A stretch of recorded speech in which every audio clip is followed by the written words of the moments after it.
يمكن شاعر العرب يكون بسوريا. فأنت خلاص مصطفى نجم الدين نجفي.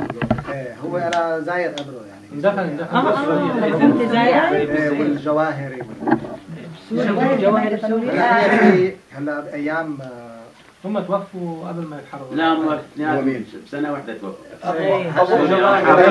هلا هن قبرهم قدام بعض. السيدة زينب. السيدة زينب جبوا الاثنين عندهم. جواهري شاعر كبير الله يرحمه. الله يرحمه.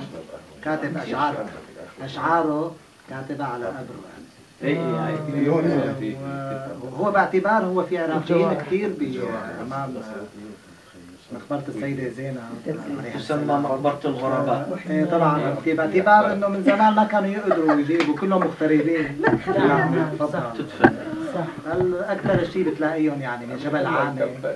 من بعد حلو هالتنوع هذا البوسيفساء حلوه يعني. اي نعم صحيح. صح. وانا الوالد مدفون فيه يعني. الله يرحمه.